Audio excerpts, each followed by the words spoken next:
Il fait bon flâner aujourd'hui sur Ocean Drive, la Riviera américaine, en imaginant la vie en Floride, il y a 100 ans.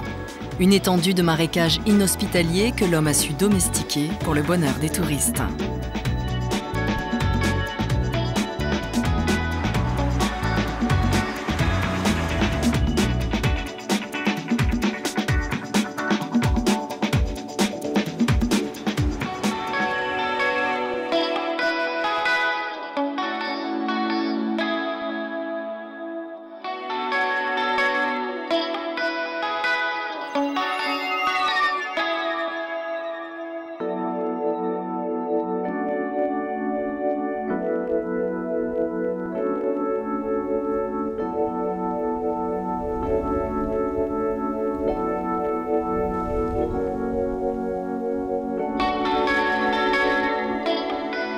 Jusqu'au XVIe siècle, la Floride était peuplée d'Indiens.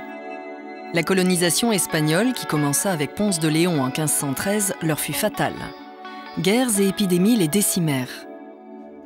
Pendant 250 ans, la Floride n'est qu'un avant-poste des colonies espagnoles des Caraïbes, avant de devenir anglaise et américaine en 1821. La centaine d'îlots coralliens qui s'étendent plein sud sur 200 km reste pendant des siècles, pour les pirates et les pilleurs d'épaves, un repère qu'ils partagent avec les pêcheurs d'éponges. Car on ne parcourt les Cays qu'en bateau. Il faut attendre 1912 et Henry Flagler pour que l'Overseas Railway atteigne Key West. La ville se développe, influencée par un flot constant d'immigrés venus des Caraïbes, d'Europe, ou par ceux qui veulent fuir le conformisme. Puis par des personnalités, des écrivains, des hommes politiques en quête de tranquillité.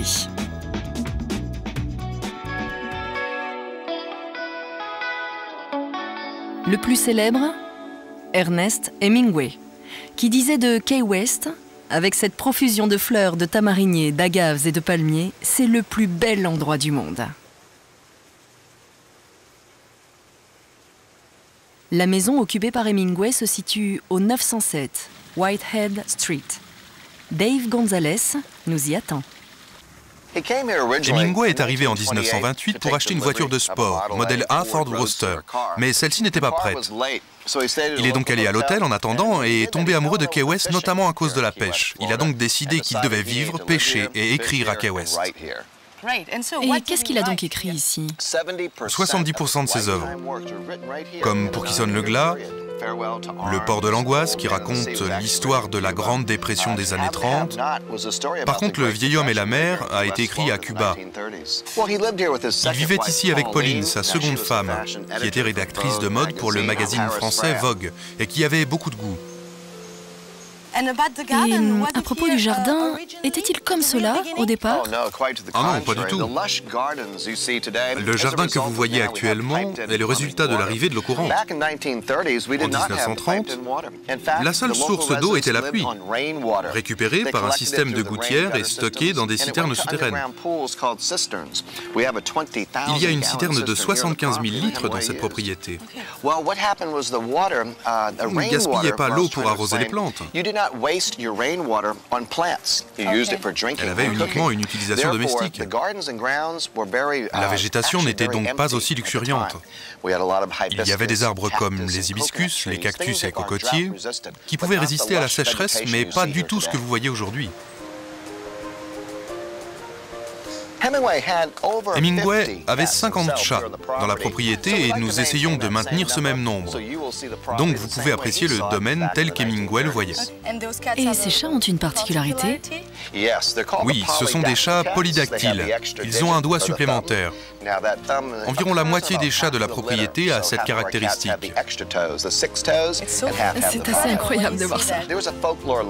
Il y a des légendes à propos de ces chats, appelés également Gypsy Cats. Un capitaine de bateau en a offert un à Hemingway, qui était friand de ces légendes folkloriques. Donc voici la piscine, la fameuse piscine. Oui, Pauline a fait construire cette piscine en 1937, alors qu'Hemingway était en Espagne, comme correspondant pendant la guerre civile.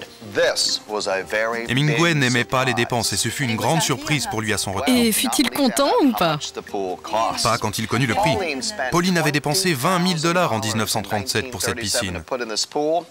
En comparaison, Hemingway avait acheté la propriété en 1931 pour seulement 8 000 $.